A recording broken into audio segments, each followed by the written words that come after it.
podcast.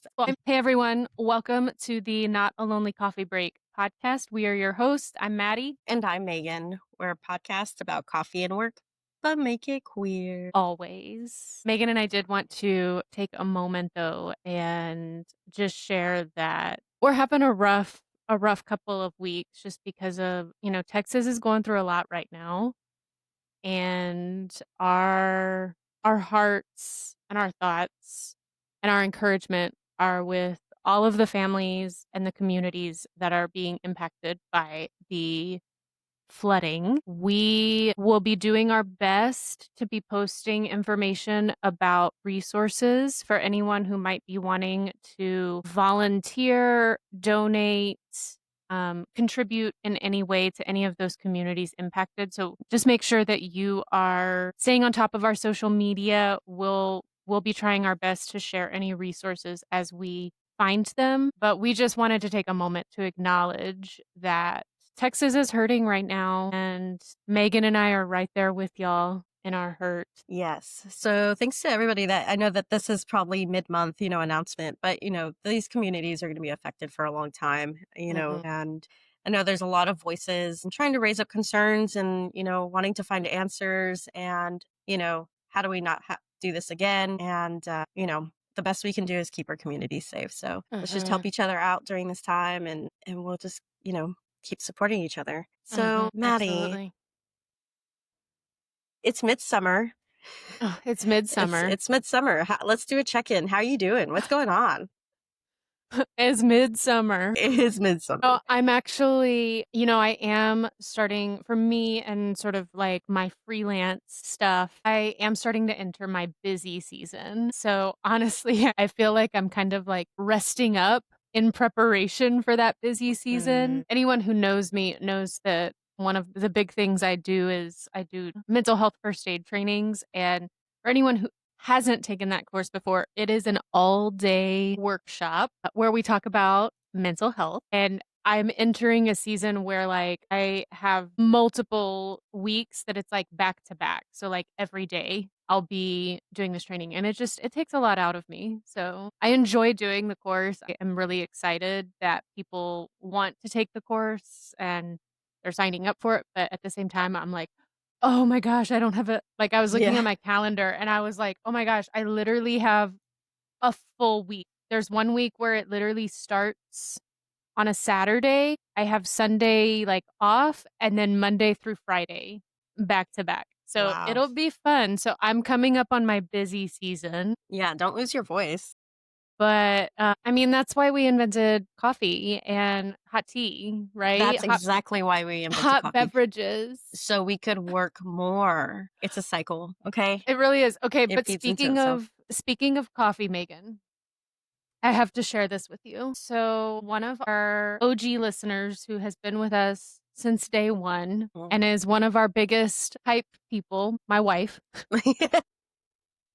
after she listened to our last episode where we kind of got off on a side tangent about how some people might take a break from coffee, she called me and said that she had a bone to pick with you for even suggesting that we take a caffeine cleanse. Well, and that she said, I am your community, Maddie, and I want you to have coffee. Yeah. It's not that I'm trying to get us to stop. It's like, and this is probably going to be, what's the word? I can't think of it. Look, what I'm trying to do, it's controversial. Okay, what I'm trying to do is controversial. I'm trying to lower my dose of caffeine. So when I want a good kicker, it comes at me pretty good. I just like turn on and I zip, and I know that's controversial because it is a drug. Anywho. Yeah. And I want to say this.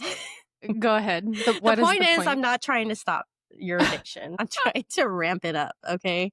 Thank you for acknowledging that. I would also like to publicly say this. No way will I be stopping my caffeine intake.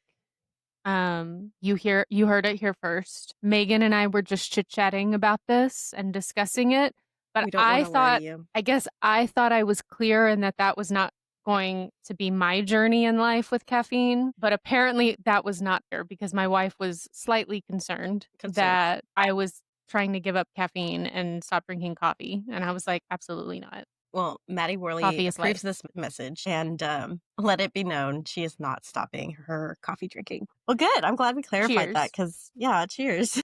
Because I say as I drink my coffee. yeah, I mean, it's definitely on brand. We don't want to mess that up. So good. Thank you for clarifying as I clarified my Mhm. wild Yeah. scenario We of just needed ramping to my I addiction. needed to make some clarifications for that in case anyone else was concerned about my well-being. Wow. You know what is concerning is that you had mentioned to me that some funds are getting pulled from Baylor for Mm, LGBTQ research. mhm, And that is obviously a story we are hearing over and over, but to see it close up in hand mhm, in our own state with our own students, our own schools, yeah, it's mm. very, So it's getting me on edge. yeah, I want to first acknowledge that, like, this was not even the topic that Megan and I were going to discuss today, but um, I don't know, I have just been so bothered by it. The more that I just read about it, and it was one of those things that I didn't think I would initially be as bothered as I was because I went to Baylor and, on one hand it's heartbreaking, but on the other it's not surprising that Baylor did something that they've always done, which is not support LGBTQ plus individuals. But it's heartbreaking, I think, because for me it hit a little close to home because it was a research grant that had been awarded to professors that I know do tremendous advocacy work, and are constantly engaging in conversations of how they can be better allies, how they can create inclusion in spaces that aren't always the most inclusive. And so it's just heartbreaking that they were really trying to do this fantastic thing and are told they can't. So, for anyone who isn't aware, let me give you a synopsis. So, Baylor University, which actually is considered like a R1 research institution across the nation, that's like a good thing, right? They're a top research university. And so they have a bunch of different research projects, all this. Well, within the School of Social Work, they have this research group that centers their research around congregations, so faith communities, and people who have experienced trauma. So it's not just LGBTQ plus individuals, it's anyone who has been part of a faith community and how churches can basically be trauma informed. Essentially, that's kind of what started this little research group within the School of Social Work. And so they've done a bunch of great studies and all of that. Well, they recently were just awarded a pretty substantial grant. I think it was approximately like 600,000, a lot of money. And the grant was so that they could do studies on how to foster inclusion within congregations or faith communities. And it was specific for like women and LGBTQ plus individuals. So throughout the research, they were going to be essentially conducting surveys, interviews, focus groups for members of these communities. It was honestly like when I saw the initial press release, I was so excited because, I mean, Megan, how many guests have we had on the show who have shared that they've experienced religious trauma in their Yeah. past? Like, this could have been groundbreaking research that really could have opened the door for a lot of conversations because a lot of people who aren't even part of the LGBTQ plus community have experienced religious trauma. But then we also have the LGBTQ plus community that we know is impacted by religious trauma. So, it was a few days of excitement and lots of awesome chatter online about how this is going to be monumental, groundbreaking. But of course, with positive chatter, there's also negative chatter, and there was a lot of pushback. And so, about 2 or 3 days after the announcement came out that they had received it, there was another announcement that really anyone like who receives Baylor emails, so like Baylor alumni, all of that received. And then there's a note on their website, basically from the president of Baylor saying that they were going to be returning the grant. And that announcement was just not heartfelt. I think it further perpetrated bigotry and hate. And basically it boils down to they had issues with how the research would be advocating for perspectives on human sex. I'm reading from the thing. It says specifically the work extended into advocacy for perspectives on human sexuality that are inconsistent with Baylor's institutional policies, including our statement on human sexuality. And anyone who's familiar with Baylor knows that they have a pretty strong stance that's heteronormative, that marriage is reserved for a man and a biological man and a biological woman. Um, and that pretty much engaging in any kind of sex outside of marriage, but including homosexual sex, is not something that is tolerated. And so they believed, I guess, the larger players in all of this believed that this grant was going to go win against their stance on all of this. And so it's just heartbreaking. And this week, as I've been kind of watching this all unfold, I've just had such a mixture of feelings about it. As a social worker, as a Baylor alumni, anyone who didn't know that about me, now you know. um, as a Baylor alumni, and it's like some people are kind of like, "I'm not surprised. Baylor has always been like this." And like, yes, they have. But my time at Baylor was good. So like Mhm. I'm conflicted because I do actually have pride in the school that I went to, even though I see them doing these atrocious things, and it does make my pride. It's like, do I really want to acknowledge that I went to this school? But, like, my time there was good. Like, Mhm. I never felt discriminated against by my professors. I'm not saying other people didn't, absolutely, but me personally. And it could be that I was part of a program that was, I was part of the School of Social Work. So there's gonna be an inclusion there. But anyway, I've just had a swirl of emotions about all of Yeah. this as I I mean, try to process my own feelings. well, that's pretty reasonable considering, I mean, one, it's not, and I think that, right, because from my perspective, I'm not from Baylor, right? Mhm. it's not really, but from a like a scholarly level or from just like a community or someone who just respects the idea of like gathering data to improve lives, right? Mhm. And so a lot of like the time that it takes to get these grants, right? Like Yeah. they didn't just like find it on a website in 24 hours, Yeah. put in this application. I mean, there were so many different people and levels at Baylor that were involved to make this happen. They get Mhm. awarded. This improves like keeping people on staff. It helps, their research grade and whatnot. So, I mean, for them to put ideology in front of truth Mhm. is, super frightening, which is Mhm. something that we see, but to see it so close to home, we're probably not going to see a stop to this. So definitely Mhm. something that, we should definitely keep an eye on because Mhm. if we just stop researching things that we just, well, it doesn't affect this one Right, population, but or we maybe, don't agree with it. or we favor certain research Yeah. projects over others because that fits our ideology and, whatnot, Mhm. it's gonna keep our information base restricted. It's gonna slow down our progress. Right. Um, Absolutely. and, I don't, a lot of people rely on scholarly peer reviewed data Mhm. for answers. Right. So just not on a like, wow, Baylor, well, I'm not surprised Baylor, but at the same time, like it shows the integrity of the university Mhm. and how they view research. And then also it has people question motives of research. Yeah. Like if we continue on this path of doing research that only favors certain populations or certain people or certain ideas, then how are we going to be able to trust the information coming out? Right. Mhm. And ultimately, it's to skew perceptions and Yeah. to essentially gaslight people into thinking that certain That things are things aren't. happening when they're not. Yeah. Yeah, absolutely. Yeah. Yeah, and this is a broader conversation just about research, especially in a time when we are seeing so much misinformation out there. I mean, honestly, every day I feel like I log online to a variety of websites, and I'm like, I'll see something, and I'm like, is this even true? Or is this Hmm. something AI generated? And like, if it's AI generated, who has the time to do that? Like, This is stupid. Yeah. Well, it's just like, according to science. I love those posts. I'm like, who's science? I want to know them. No, I just like, yeah.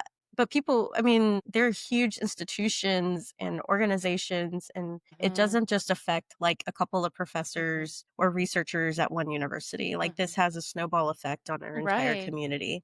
Mhm. Um, Well, and, like and yeah.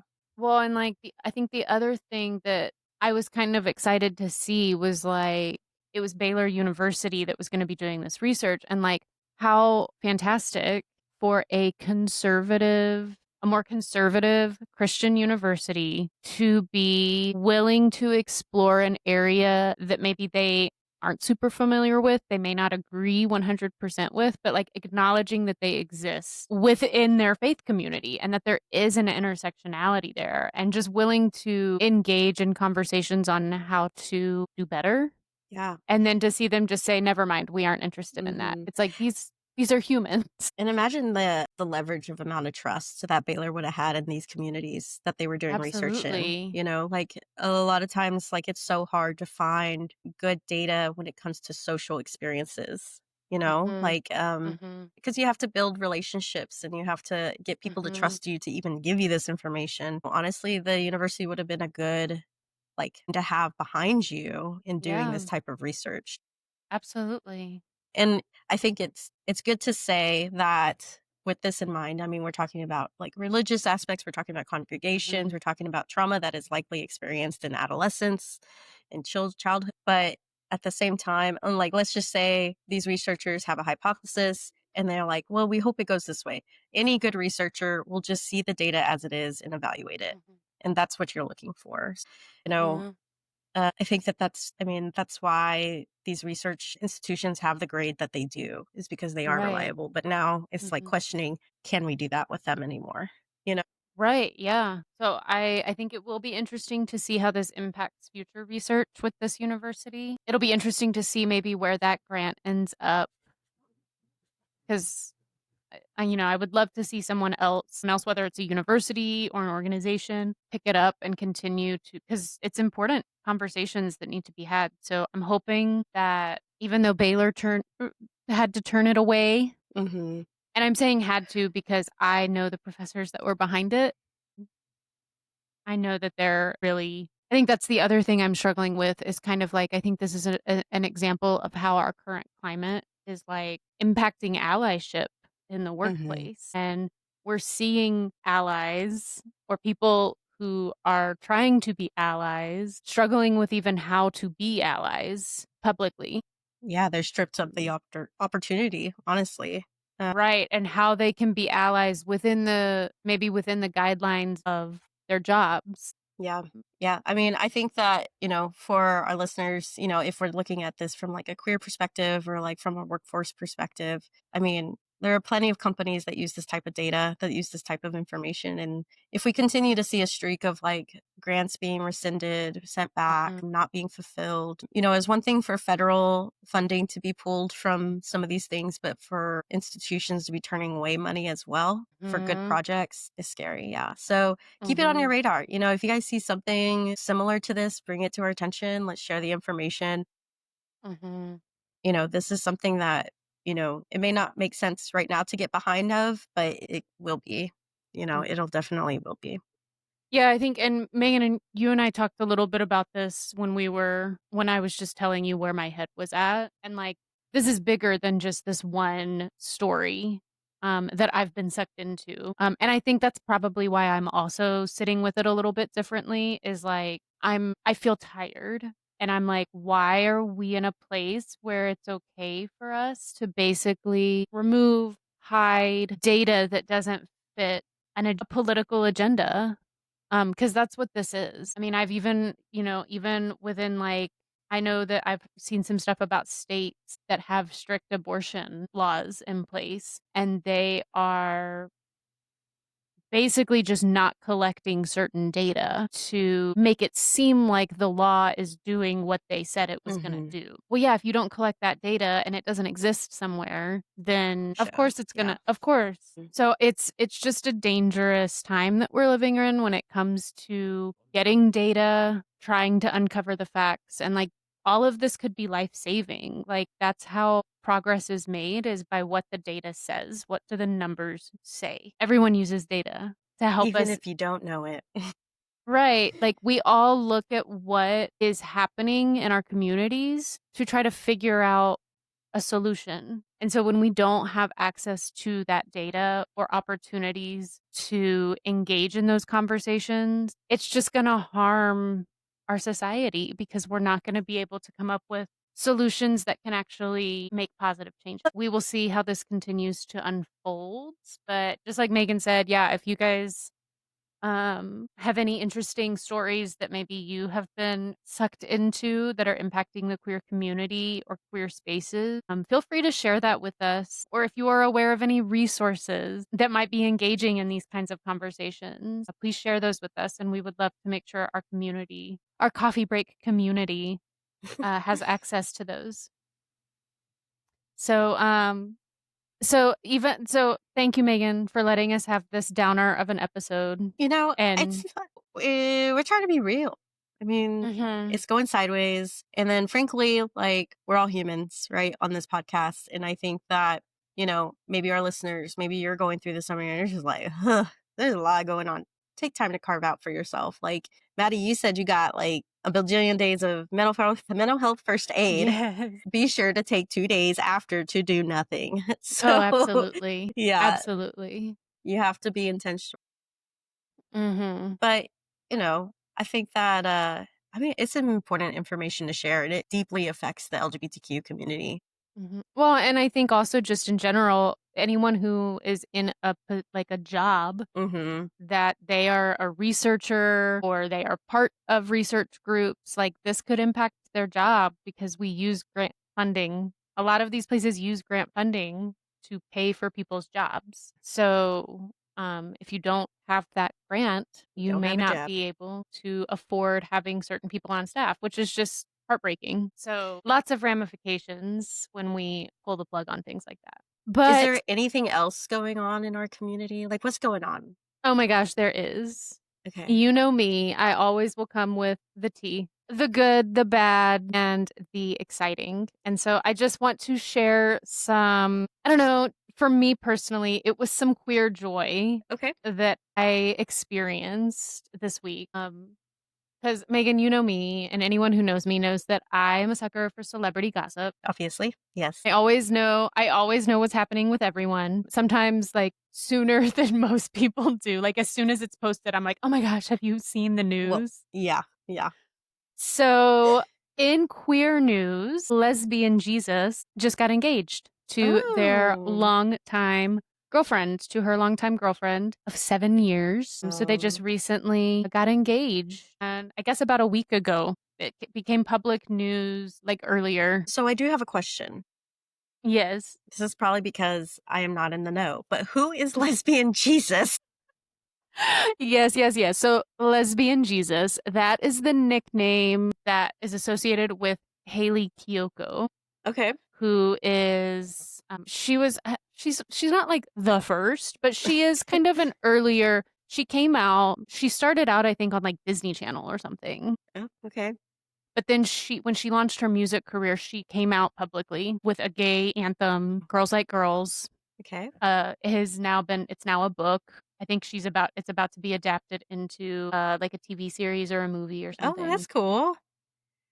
But so she came out like, right away, pretty much, and so people have just kind of dubbed her as Lesbian Jesus, and she's ever since the start of her music career, she has sang music that is associated with women loving women Mhm. relationships. So, yeah, she just got Well, engaged to congratulations, her. lesbians and Jesus. Yeah, and her fiance actually, they're just such a wholesome couple. Like anyone who follows them on social media, it's like love does exist. I mean, besides me and my wife, of course, but like Okay. anyone who is like is my love person out there, follow Haley Kiyoko and her Okay, fiance okay. Becca Tilly.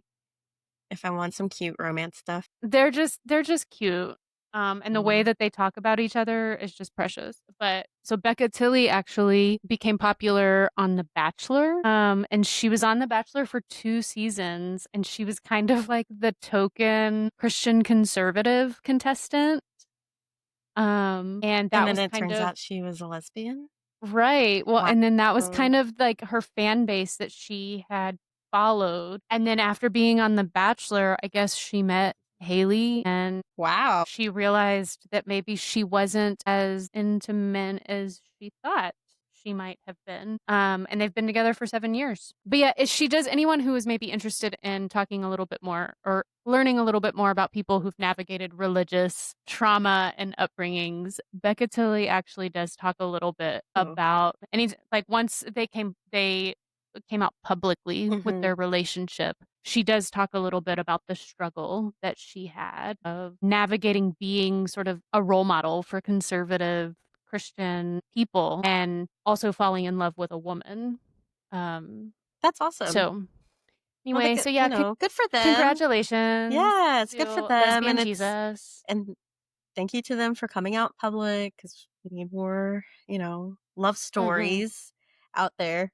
Yeah. All right. Well, now I Yeah, learned yeah, something yeah. new because Megan is not on the gossip corral. Okay, Well, you don't and need to be because you have me. because I have you. Good, because I'm sure the TikToks I see are about 3 weeks late. Okay, and I'm not a good source for this at all. I think it Oh was my like gosh. the other day, sidebar, the other day I saw something about like Selena Gomez had her best friend blocked on Instagram because there was like a rumor that she was dating her Oh yeah, fiance that's or such something. old news, Megan. See, I was trying to do all this research. Who knows what happened to that? So Such old news. let's just not use Megan as a source when it comes to public or celebrity. Yes. Thank you. Okay, but listeners, I did actually message Megan the other day and say I felt judged. Because one of my friends had posted in their story this little meme that was like, anytime someone says, I saw a documentary, it equals TikTok. People are saying it equals TikTok. Research was telling me it equals TikTok. And I was like, I feel so judged because on the show, I feel like I say that sometimes. Like, I was watching on TikTok the other Yeah. day. The awesome peer reviewed research we do. Is, it is a form of research, though. It is It's, real people telling their stories. yeah. What is it? Qualitative? Yeah. I Qualitative skip data? over the ones that tell me it's AI generated or if it looks AI generated. I'm like, nope, I'm not interested in that. If it looks like a painted portrait, move on. Yeah, yeah. But if it's a real person talking about their experience, I'll listen and then talk about it on the show. Well, Maddie, I'm pretty much out of coffee. I think it's Yeah, time. I think I have one more sip. Let me finish it. Well, while Maddie's finishing her coffee, you can find us on Instagram. You can find us on YouTube. Make sure you subscribe and hit the bell so you get notifications whenever our episodes post. We're on many podcast apps, Spotify, Apple Podcasts, and others. And then you can also join us on Patreon, where you can become part of the Coffee Break crew. We do not have a Facebook. And then, as always, you can email us at notalonelycoffeebreak@gmail.com. Absolutely. And please reach out to us with your stories, with your questions, with your thoughts. We always love hearing from you guys and engaging with you guys. So don't be afraid, don't be a stranger. And thanks for joining us for another great episode of Not a Lonely Coffee Break.